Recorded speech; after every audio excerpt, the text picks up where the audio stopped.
Bien, comenzamos a grabar y a compartir la reflexión de este día. Recuerde usted, permítame comentarle que estamos haciendo una serie sobre las imágenes de Dios. Y la semana pasada comenzamos esta serie reflexionando sobre la grandeza de nuestro Dios, que Dios es tan grande que al final es un completo misterio. La mente humana no puede comprender la inmensidad de Dios.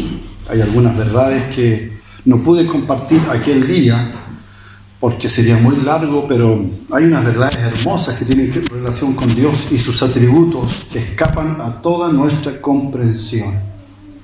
Por ejemplo, Dios no está sujeto al tiempo, no está sujeto al espacio. Imagínense, delante de Dios, el tiempo es una realidad nuestra, pero no es una realidad delante de Dios. Para nosotros el tiempo pasa y nosotros podemos morirnos, para Él no. Él existe antes de la creación y va a existir después que ningún ser humano quede vivo, Él va a seguir existiendo. Bendito Dios. Bueno, eso lo reflexionamos la semana pasada. Hoy vamos a reflexionar sobre las imágenes de Dios que aparecen en el Antiguo Testamento. Y yo le quiero pedir que ponga mucha atención, porque algunas de estas imágenes las siguen teniendo algunos creyentes, imágenes equivocadas de Dios. Así que comenzamos. Mire quién dijo estas palabras. El Dios de la Biblia no es de fiar, es mala persona y vengativo. Estas palabras salieron del dramaturgo portugués José Saramago, precisamente por leer el Antiguo Testamento. Personalmente, yo tampoco creo en esa imagen de Dios que tienen los hermanos evangélicos. Y no solo yo, hermanos, sino que muchas personas se resisten a creer en un Dios que ama el dolor y el sufrimiento. Un Dios que le gusta condenar. Un Dios que envía gente al infierno. Un Dios que está preparado para sorprender a los seres humanos en su pecado y darles el golpe definitivo de gracia. Por eso, lo hemos dicho en otras ocasiones, nosotros somos cristianos. No somos canutos, somos cristianos, que hay una gran diferencia. Una gran diferencia. Bendito sea el Señor. Y siguiendo con nuestra serie sobre las imágenes de Dios, a continuación veremos algunas imágenes de Dios que encontramos en el Antiguo Testamento. Por ejemplo, la imagen del Dios alfarero, el Dios cirujano, el Dios como rey oriental, el Dios como juez, el Dios como pastor de ganado, el Dios como meteorólogo, el Dios como comandante militar, el Dios como la única divinidad, el Dios casado, el Dios nacionalista y por último el Dios liberador. Hoy lo veremos, así que vamos a estar predicando como 2 horas 20. Téngame paciencia. Santo Dios. Comenzamos señalando que hubo un hecho histórico político que afectó la teología de Israel. ¿Cuál fue este hecho político religioso que afectó la teología? Fue la división del reino. Esto sucedió el año 931 a.C., en los tiempos del rey Roboam. Roboam, hijo de Salomón, del rey Salomón.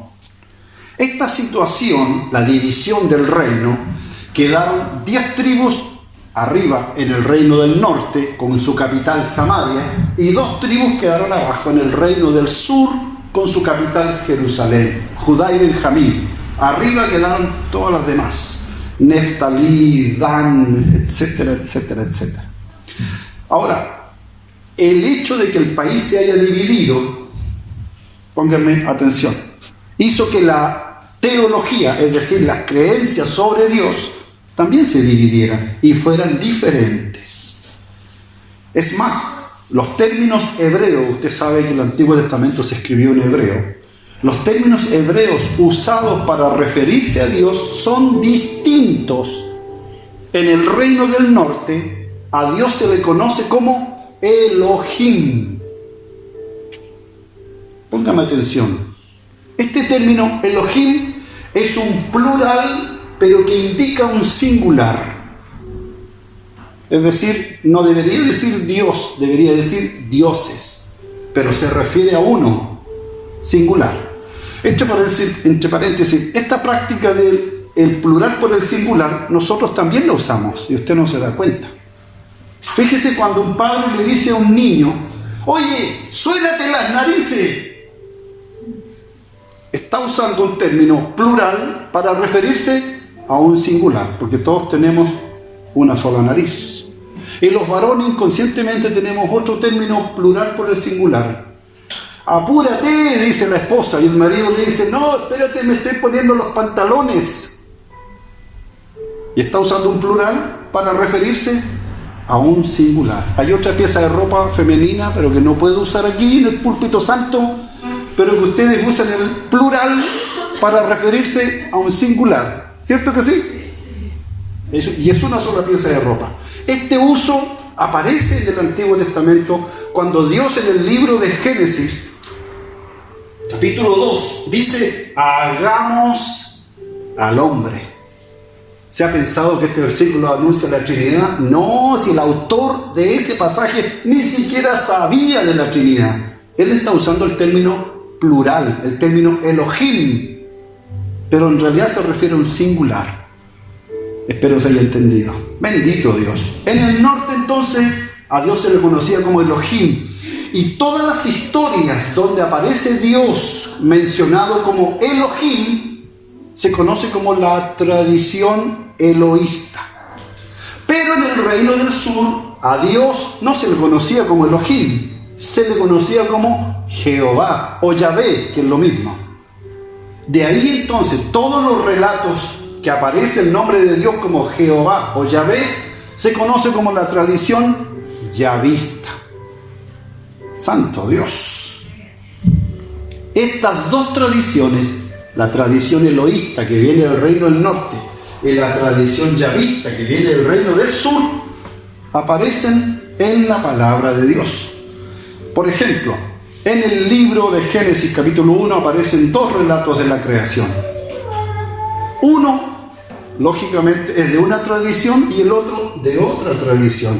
Fíjese que en un relato el hombre es creado primero y la mujer es creada al último. En el otro relato de la creación, el hombre y la mujer son creados al mismo tiempo. También tenemos, y en el relato de la creación, agárrese esta revelación, en el relato de la creación aparece Dios creando al hombre de barro, ¿cierto que sí? O sea, ahí se ve un Dios alfarero. En el otro relato se ve a Dios creando a la mujer, pero no de barro, sino que hace caer un sueño profundo al hombre, ¿cierto? Le saca una costilla, por eso hablamos del Dios cirujano, que le sacó una costilla y de esa costilla hizo a la mujer. Bendito sea el Señor. O sea, la mujer es una encostillada. Santo Dios. Ahí está el Dios alfarero, que involucra, aquí hay una lectura muy hermosa. El Dios alfarero es el Dios que participa en la elaboración del hombre, que mete sus manos en él. El Dios cirujano es aquel Dios que a partir de la naturaleza masculina desarrolla otro ser humano. Y esto es la lectura de impartir vida, sacar otros seres humanos de los mismos seres humanos. Bendito es el Señor. También hay dos tradiciones que hablan sobre la Torre de Babel. Lea usted en su Biblia y pregúntese, ¿qué construyeron los hombres? ¿Una torre o una ciudad? Porque ahí hay dos construcciones en un solo relato. Ahí están las dos tradiciones.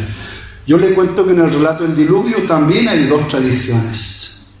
Y nosotros leemos la Biblia en bicicleta, no nos damos cuenta que ahí hay dos relatos mezclados. Ahí está el ejemplo de las dos tradiciones. Santo Dios. Además, las imágenes de Dios van cambiando junto con la evolución de la sociedad. Es decir, las creencias se ven modificadas por los cambios sociales. ¿Cómo es esto?, dirá usted. Bueno, cuando Israel dejó de ser una sociedad tribal, es decir, una agrupación de tribus, de clanes, la imagen que tenían de Dios en ese momento era un pastor de ganado. ¿Por qué? Porque eran tribus ganaderas. Y por eso dice el Salmo 23, verso 1, ¿qué dice? Jehová es mi pastor, nada me faltará. Y si usted lee con paciencia ese capítulo, usted se dará cuenta que todas las actividades que realiza Dios en ese capítulo son actividades pastorales o pastoriles. Santo Dios. Y cuando Israel deja de ser una sociedad tribal y se transforma en una monarquía, es decir, la máxima autoridad era un rey, automáticamente aparecen relatos donde Dios ya no es un pastor de ganado, sino ahora es un Dios sentado en un trono. ¿Hay algún versículo ahí que diga Dios sentado en un trono? Salmos 47:8. ¿Está ahí? Dios sentado en el trono. Bendito es su nombre. Ahí está la imagen de los hebreos, imaginándose que Dios es un rey sentado en un trono. Esto tiene un problema.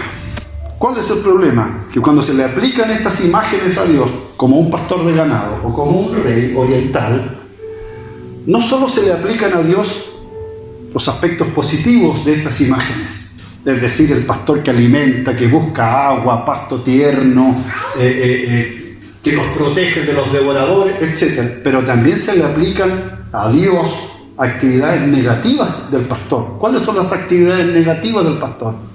Que el pastor tiene un palo que se llama cayado, que es un palo largo que tiene una curva.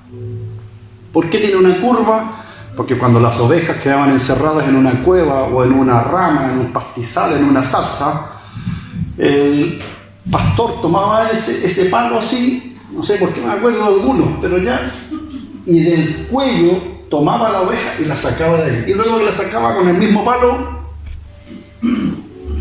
Y si usted lee el capítulo 23 de Salmos, dice, tu vara y tu cayado me infundirán aliento.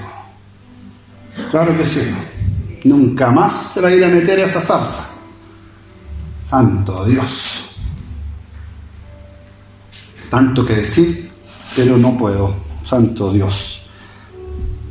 También cuando los hebreos imaginaban a Dios como un rey, nuevamente a Dios se le aplican labores que realiza un rey, que son buenas, pero también se le aplican a Dios labores que son malas, de que hace un rey. Póngame atención. Santo Dios. Los reyes en esa época oriental primitiva eran plenipotenciarios. ¿Qué significa esto? Que tenían todo el poder de hacer lo que quisieran en esa época. Hoy día no. Comenzando porque el rey era considerado divino, o sea, hijo de la divinidad nacional, dependiendo del país. Por ejemplo, Faraón en Egipto era hijo de Ra, el dios Sol, el dios de los egipcios. Santo Dios, o sea, era considerado divino.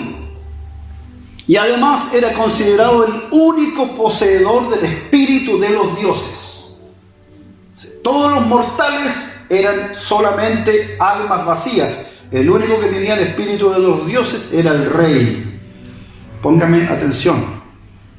Cuando se escribe el relato de Génesis y se crea al hombre, la Biblia dice que Dios sopla en la nariz del hombre aliento de vida. Y dice, a partir de ese momento Adán fue un alma viviente. ¿Cuál es la intención del autor? La intención es decirle a todo el mundo que no solo el rey posee el Espíritu de Dios, sino que hasta el más humilde de los hombres también posee el Espíritu de Dios. Santo Dios. Esto quiere decir que todos los seres humanos son hijos de Dios. Todos Todos. Desde los más grandes hasta los más pequeños, hasta el anónimo, hasta el invisible, todos son hijos de Dios. Aleluya. Continúo. Y el rey no solo era considerado divino, era dueño de la vida de todas las personas de su reino, dueño de la vida de sus hijos, dueño de la vida de sus mujeres, y podía tomar cualquier mujer el rey, aunque estuviera casada. ¿Recuerda usted el pasaje de Abraham con Sarita? Génesis capítulo 13, 14. Abraham con Sarita van a Egipto, ¿cierto? ¿Y qué le dice Abraham a Sarita? Cuando entremos a Egipto, porque Sarita tiene que haber sido muy buena moza, conservadita, y le dice Abraham a Sarita: mi amor, cuando entremos a Egipto, si hay algún soldado egipcio o el faraón pregunta ¿qué somos nosotros?, tú le vas a decir que somos hermanos.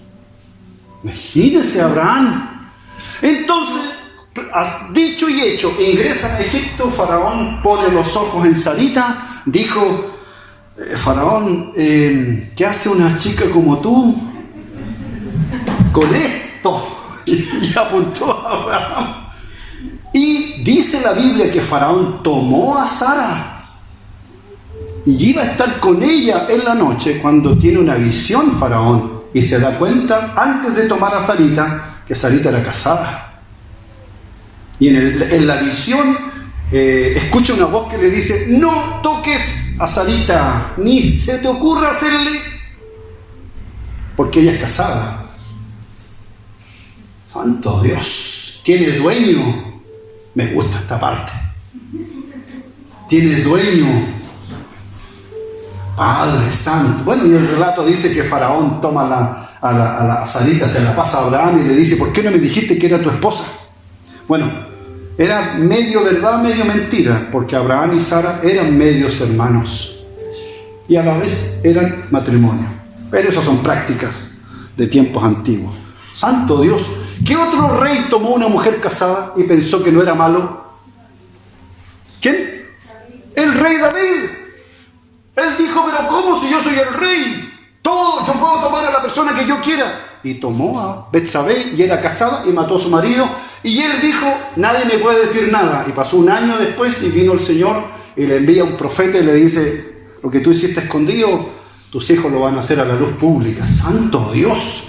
Mire cómo lo peligroso que es aplicarle imágenes a Dios. Bendito Dios. Y no solo pensaron que Dios era un alfarero, un cirujano, que era un pastor de ganado, que era un rey, sino que también los hebreos pensaron que Dios era un juez implacable, sin misericordia. Santo Dios. Y dentro de las atribuciones de un juez está impartir justicia entre los hombres. Aunque los antiguos hebreos consideraban que el triunfo de la guerra, mire, era justicia divina. El exterminio de un pueblo era justicia divina. O una catástrofe natural que arrasaba con un pueblo, los hebreos decían: esto es justicia divina. Algo que nosotros también hacemos. Cuando usted y yo tenemos algunas personas enemigas o que se portan mal, y después uno se entera que le pasó una tragedia, ¿qué piensa uno? Esto es justicia divina. Había un relator de fútbol tiempo atrás, peladito, y Bosnia, Julio Martínez. Él tenía una frase que decía: justicia divina. Miren, los hebreos y nosotros también usamos esta explicación. Padre Santo. Hoy día sabemos, con todo lo que hemos avanzado estudiando la palabra de Dios, que el concepto de justicia que nosotros tenemos aquí abajo en la tierra no es el mismo concepto que tiene Dios. Porque si Dios fuera justo, ni yo ni ustedes estaríamos vivos, amados. Porque Dios ha tenido misericordia. Y ha tomado la justicia y se la metió en el bolsillo. La justicia nuestra, porque Dios tiene una manera distinta de hacer justicia. Santo Dios. Aunque estas figuras que he mencionado hagamos un repaso. ¿Cuáles figuras? El Dios alfarero, el Dios cirujano, el Dios como pastor de ganado, el Dios que es un rey y el Dios que es juez. Aunque estas figuras estas imágenes son aplicables a Dios, a la divinidad, sin embargo, tengo que decirlo con firmeza, Dios no es un pastor de ganado. Dios no es un rey oriental, ni Dios es un juez implacable. Estas son imágenes creadas por los hombres. Hermano, una cosa es lo que nosotros pensamos de Dios y otra cosa es lo que es Dios. No sé si se entiende. Nosotros a veces, imagínense, los creyentes tenemos el defecto de limitar o controlar las actividades de Dios. Es decir, no dejamos que Dios actúe como Dios.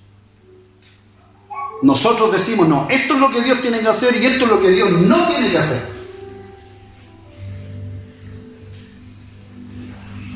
Dios es Dios eterno, luz inaccesible. Nosotros somos criaturas. Nada más. Bendito es su nombre.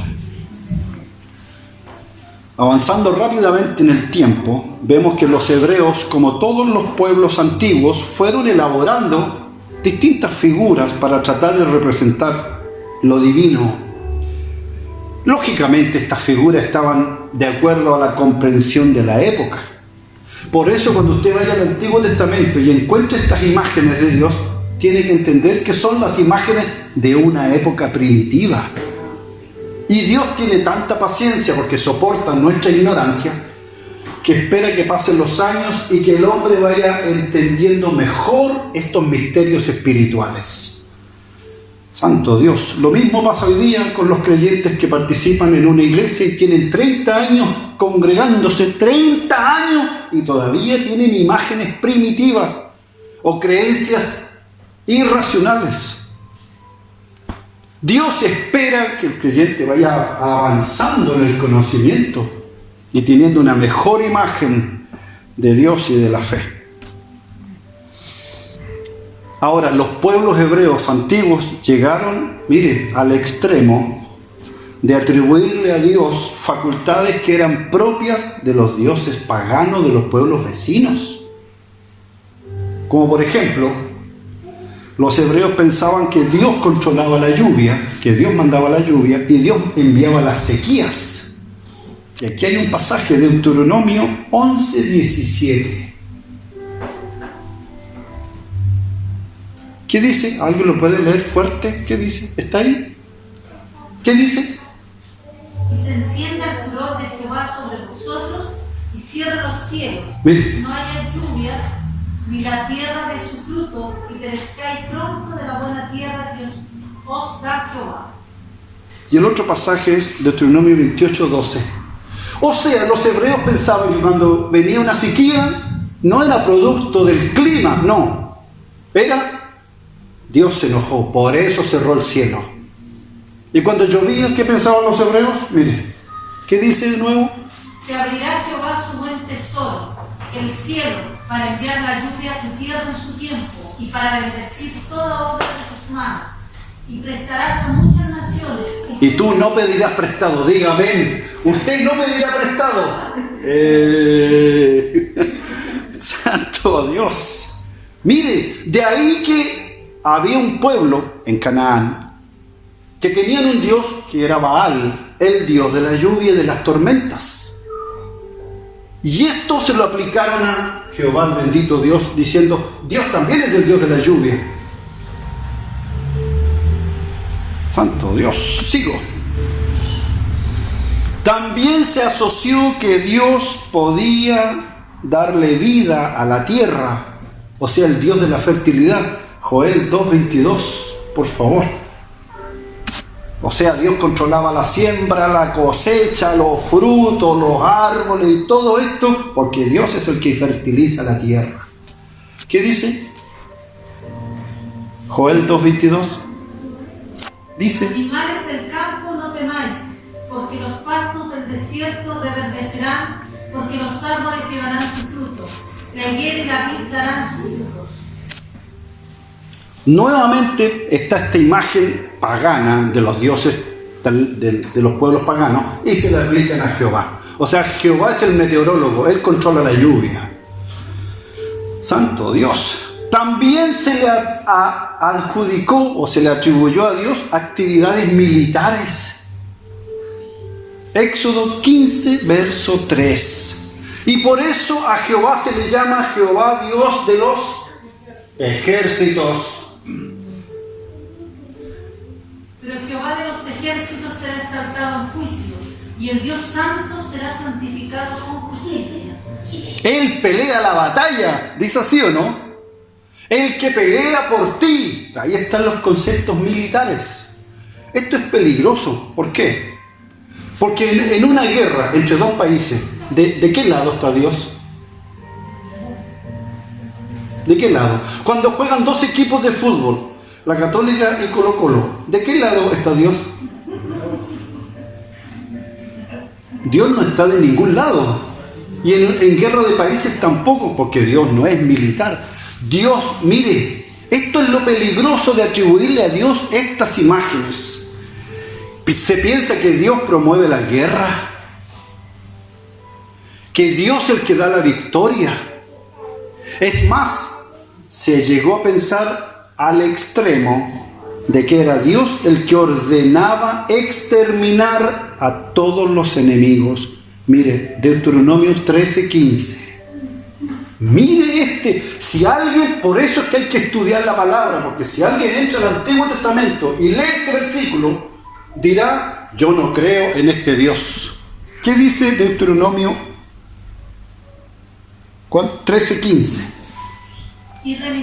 Irremisiblemente herirás con filo de espada a los moradores de aquella ciudad, destruyéndola con todo lo que en ella hubiere, y también matarás sus ganados a filo de espada.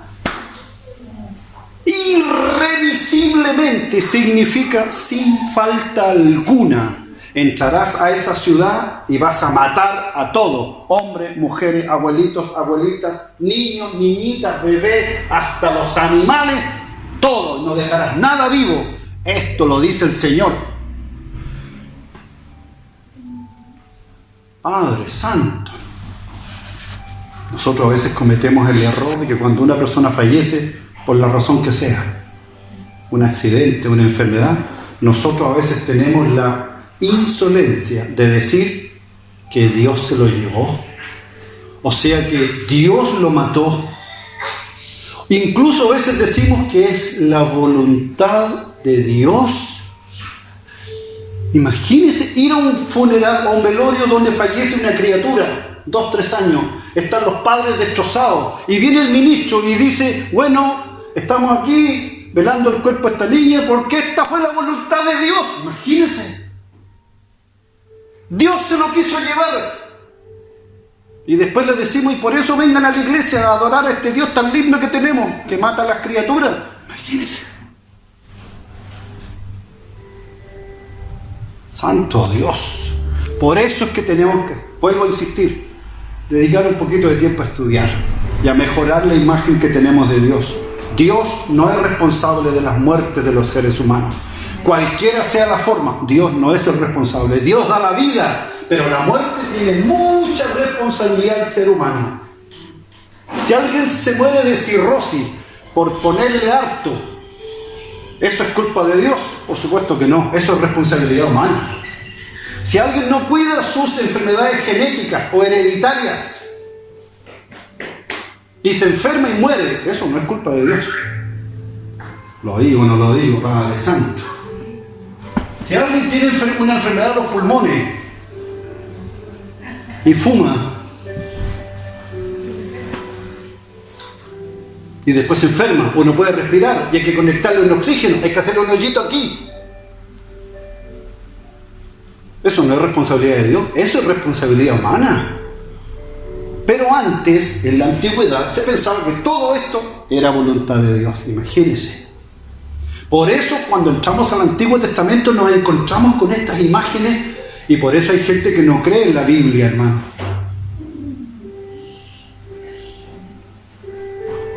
Sigo. Este Dios que promueve la guerra, que da la victoria, que ordena exterminar a los enemigos. Y lo más difícil de aceptar de este Dios militar, que es un comandante, es que Dios no olvida, el del Antiguo Testamento, sino que practica la venganza. Ezequiel capítulo 25, verso 17. Mire lo que dice el Señor. Por favor. Y haré en ellos grandes venganzas con represiones de ira, y sabrán que yo soy Jehová cuando haga mi venganza de ellos. El Dios que no te perdona ninguna. El Dios que las tiene contaditas y que está esperando dejar. Y de aquí viene, mire, aquí viene esta idea que nosotros también a veces hemos heredado. Pensamos que Dios está enojado, que Dios tiene ira, que se acerca la ira de Dios. Incluso cuando pasa una desgracia, se quema una casa, Dios lo permita, o se muere alguien, pensamos que es la mano del Señor. Y pórtate bien, si no te va a caer. Padre Santo, imagínense la imagen que tenemos de Dios. Padre querido, aprovecho a hacer un paréntesis. Este no es el Dios de la Biblia. Estos eran los esfuerzos humanos por tratar de entender este misterio divino. Pero Dios no es vengativo, al contrario es misericordioso. Dice la Biblia lo dice, sus misericordias se renuevan todos los días. Su fidelidad. Dice por allí que su misericordia es tan alta como el cielo. Bendito Dios. Antes de continuar, tenemos que decir que cualquier lector que ingrese al Antiguo Testamento puede llegar a la conclusión de que Jehová fue siempre el único Dios que tuvo Israel. Y que los hebreos siempre fueron monoteístas. ¿Qué significa este término? Que adoraron a un solo Dios. Pero la realidad es que no fue así. La creencia en un solo Dios comenzó después del exilio babilónico. Antes del exilio babilónico, Israel fue una nación politeísta. Es decir, tenía muchos dioses. Yo le pregunto, ¿Israel adoró a Baal un tiempo? Sí. Segunda de Reyes, capítulo 22. Elías en el Monte Carmelo. ¿Con quién se enfrentó? Con sacerdotes que adoraban a Baal. Santo Dios. Ahora, lo que sí sucedía en Israel fue que había un Dios nacional principal y habían dioses menores. Miren, un Dios nacional y dioses menores. Además, afírmese, Padre Santo, todos los dioses de la antigüedad tenían esposa. Todos los pueblos tenían dioses casados. En Egipto se adoraba a Amón y a su esposa Mut. En Babilonia, al dios Marduk y a su esposa Sarpanitu. En Sumeria, a el dios Enlil y a su esposa Ningal. En Grecia, el dios Zeus y a su esposa Hera. En Roma, al dios Júpiter y a su esposa Juno. El único Dios que siempre se consideró célibe y soltero fue Jehová, Dios de Israel. Según la Biblia, según el Antiguo Testamento, la adoración exclusiva a Jehová o a Yahvé se remonta a los tiempos de Abraham, siglo XVIII a.C. Y los 10 mandamientos de Moisés refuerzan esta idea cuando ordenan: no tendrás dioses ajenos delante de mí, porque yo soy Jehová tu Dios fuerte y celoso. Sin embargo, aunque la Biblia lo diga en el Antiguo Testamento claramente, esta convicción se ha desmoronado. Pues los nuevos estudios bíblicos apoyados por la arqueología han comprobado que durante siglos Dios Jehová era casado y tenía esposa, y esta diosa se llamaba Asera. Padre Santo. Y los hebreos veneraron tanto a Jehová como también a su esposa Asera. Padre querido. Ahora, el culto a la diosa esposa Asera, con el tiempo comenzó a verse como una práctica pagana. Y se termina prohibiendo este culto a la esposa, a Asera, y se establece solo el culto a Jehová, Dios de Israel. Mire, veamos Deuteronomio capítulo 16, verso 21, palabra de Dios. No lo digo yo, ahí está. Por favor, Marcelo. No plantarás ningún árbol para Asera cerca del altar de Jehová tu Dios, que tú le habrás hecho. ¿Se mencionan los dos dioses ahí? Sí. No plantarás ningún árbol para Asera cerca del altar de Jehová. Ahí estaba el esposo y la esposa. Padre Santo. Santo Dios. Mire un dato que traje. En el año 1967, o sea, 50 y tantos años atrás, hace poco, en la antigua ciudad de Maquedá, a 50 kilómetros al sudoeste de Jerusalén, los arqueólogos encontraron un grupo de tumbas con inscripciones hebreas en las paredes de las cuevas. Entre ellas sobresalía una fechada hacia el año 750 a.C. Solo tenía 6 líneas y se podía leer la siguiente frase, comillas: aquí yace Urías el rico que escribió esto. Que Urías sea bendecido por Jehová, pues él lo ha librado de todos sus enemigos por amor a su esposa Asera. Cierro comillas. Padre Santo, esto significa que el Señor Jehová también tenía una esposa que lo controlaba. Es una bromita, Padre, bueno, una bromita. ¡Santo Dios! Aplicarle a Dios imágenes humanas, géneros sexuales humanos, que Dios no tiene, porque Dios no es hombre. Sería mucho prolongar, pero hay versículos que hablan de que Dios se comporta como una madre. Hay un versículo por allí donde dice el profeta Isaías: y el Señor recoge a Israel y lo toma en su pecho como una madre. Padre Santo. El Dios nacionalista. ¿Cómo es que se llega a esta imagen? Mire qué peligroso es esto. Un Dios nacionalista, es decir, un Dios que solo cuida a una nación. Mire qué peligroso es esto. Póngame atención. ¿Cómo se llega a esta imagen del Dios nacionalista? Bueno, aquí nos apoyamos nuevamente en los estudios y las investigaciones del Antiguo Oriente. Ahora, desde el aspecto religioso, cada pueblo tenía su Dios nacional. Y se pensaba que este Dios nacional gobernaba y actuaba solo al interior de las fronteras de ese respectivo país.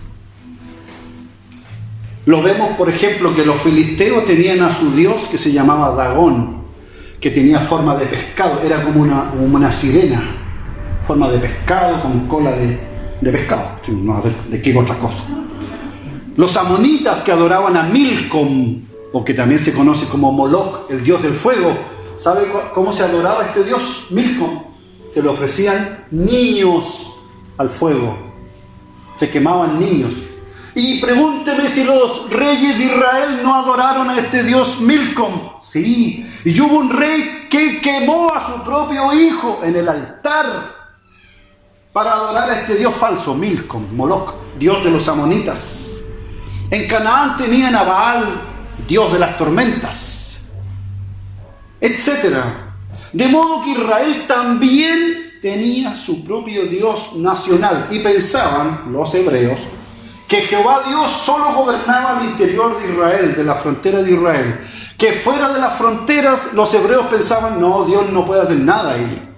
Entonces, cuando habían guerras entre los pueblos, en realidad no solo era una guerra entre ejércitos, también era una guerra entre dioses. Y el pueblo que ganaba significaba que ese Dios era más grande. Este fue el terremoto espiritual que vivió Israel cuando vinieron los babilonios, destruyeron el país, destruyeron la capital, destruyeron el templo y se llevaron a toda la clase burguesa, los aristócratas, se los llevaron a Babilonia, dejaron a los indigentes en Israel en las ruinas. Y los aristócratas que fueron llevados a Babilonia, estando en Babilonia, ellos dijeron, bueno, ¿y nuestro Dios? ¿Qué pasó con nuestro Dios? Fue derrotado por un dios falso, Marduk, el dios de Babilonia. Y aparece un profeta, me estoy escapando, Padre Santo, pero aparece un profeta, Ezequiel, que tiene una visión y ve círculos volando sobre Babilonia y aparece una voz del cielo que le dice a Ezequiel, yo soy Jehová, Dios del universo. Santo Dios. O sea, y ahí entienden los hebreos que Jehová no era el Dios de Israel solamente, de la nación, era el Dios del universo. Y hay otro libro también cuando Dios le dice a un profeta, ve a predicar al país que está al lado, Nínive, capital de Asiria, ve y diles que se arrepientan antes que yo lo castigue. Y este profeta dijo, pero ¿cómo voy a ir a predicar allá si estos son nuestros enemigos? Que se mueran nomás. Hágalos pebre, pase por encima nomás. Dios Israel, Dios de Israel. Y Dios lo manda nuevamente. Estoy hablando del libro de Jonás. Y Jonás va a predicar, usted sabe la historia, el pueblo se arrepiente y Dios los perdona. Pero antes de esto, Jonás, para desobedecer a Dios, toma un barco en un puerto, Tarsis, y huye hacia el otro extremo, lo más lejos de Israel. Porque Jonás dijo, bueno, si Dios gobierna solo en Israel, cuando yo salga de las fronteras de Israel, Jehová Dios no puede hacerme nada. Y el libro dice, y Dios en el medio del mar, en mar abierto, en aguas internacionales, Dios levanta una tormenta. Y los marineros, cada uno clamando a su Dios, y Jonás dormía. Padre Santo. Cuánta gente temprano en la mañana está clamando y cuánto pueblo de Dios a esa misma hora. Pero estos son hermanos de otras iglesias, hermano, no de aquí. Y luego dicen los marineros, toman a Jonás, lo lanzan al mar para que y se calma la tormenta. Jonás dijo, bueno, que sea lo que Dios quiera. Y Dios prepara un gran pez, porque no sabemos si es una ballena, un cachalote, una orca, un lobo marino. Se traga a Jonás, lo lleva hasta el fondo del mar, y estando en el fondo del mar, Jonás clama a Jehová, dice la palabra de Dios, y Dios viene y le habla. En el fondo del mar, en aguas internacionales, lejos de la tierra de Israel. Y Jonás entiende que Jehová no es Dios de Israel solamente, es el Dios del universo, que controla el mar, las bestias del mar. Bendito es el Señor. ¡Aleluya! Santo Dios. Mire cómo hay que leer la palabra de Dios de esta manera. Padre Santo. Ahora, ¿por qué decimos que esta imagen del Dios nacionalista perjudica la imagen de Dios? Lógicamente, por dos razones, mire, peligrosas. Peligrosas. Primero, porque Dios no es un Dios nacional.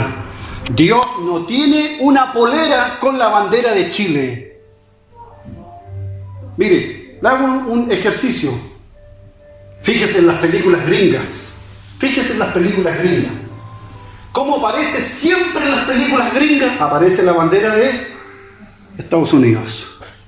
Ellos promueven el nacionalismo. De hecho, ellos dicen que Dios está con ellos.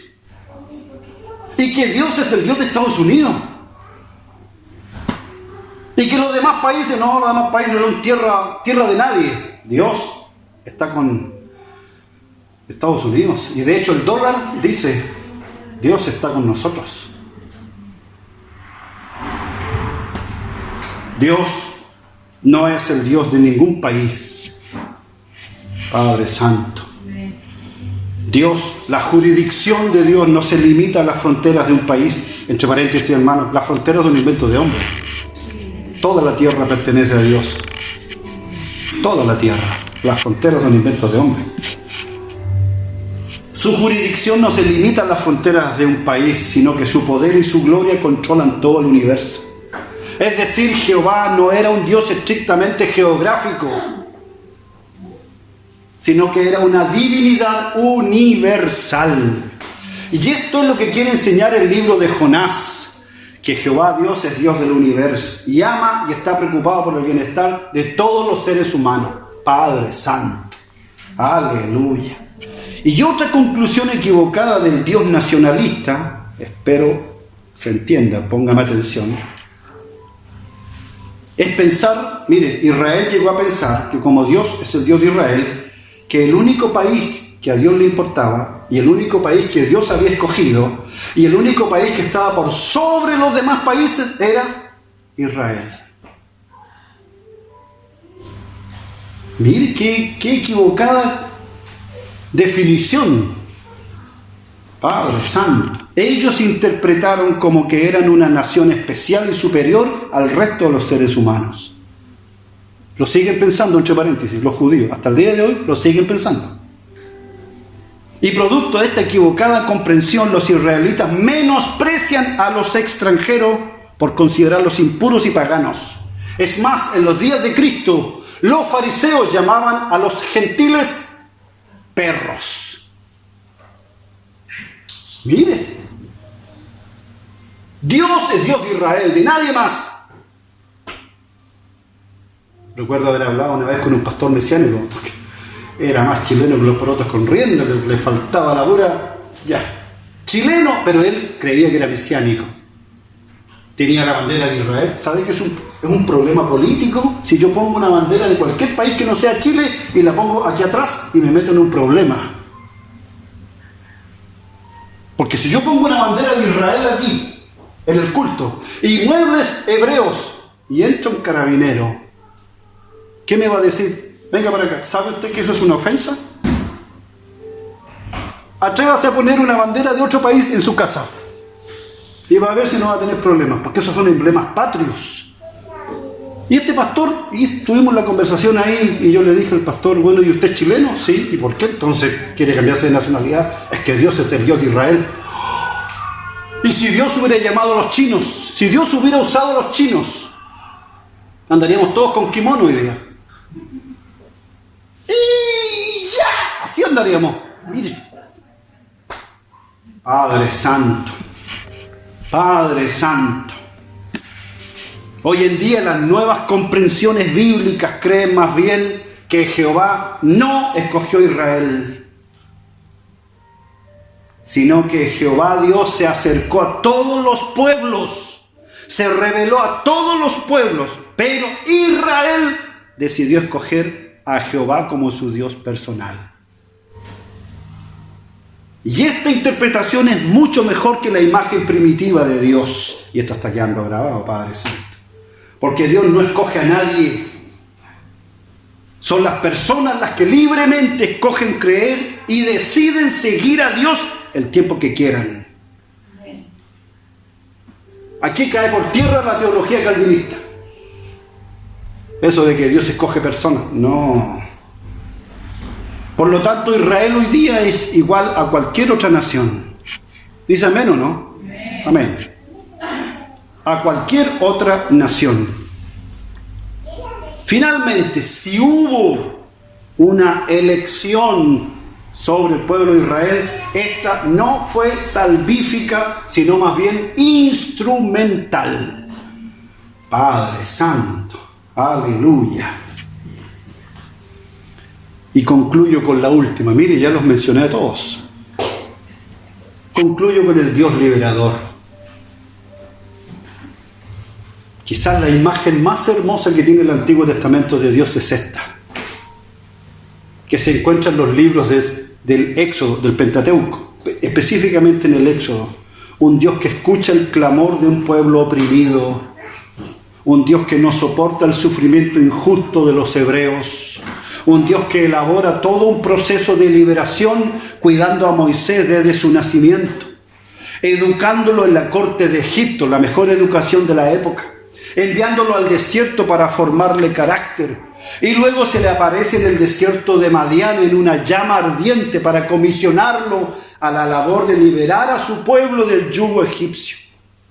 Luego este Dios usa los procesos naturales del río Nilo, las plagas, para convencer al terco faraón de liberar a los hebreos. Claramente se percibe aquí la imagen del Dios que se opone a todas las esclavitudes humanas. El Dios que está del lado del oprimido, no del opresor. El Dios que está del lado de la víctima, no del victimario. Jehová, Dios de los esclavos, Dios de los desamparados. Esta creencia fue la que abrazó Jesús de Nazaret. El Dios y el enviado de Dios que se hizo amigo de los pecadores, de los postergados, de los abandonados, de los explotados. Por eso Jesús comía con los pobres, se juntaba con las prostitutas, con los enfermos. Bendito Dios. Y aquí yo hago una pregunta: ¿de qué lado tiene que estar la iglesia? ¡Santo Dios! Por eso tenemos nuestro modesto comedor solidario, haciendo algo más que cantar, algo más que predicar, algo más que orar, ayudando a la gente en situación de calle, sacando de nuestra, iba a decir pobreza porque no somos pobres, pero de nuestras carencias a veces, para compartirlo con ellos. Y así imitando el espíritu de Jesús.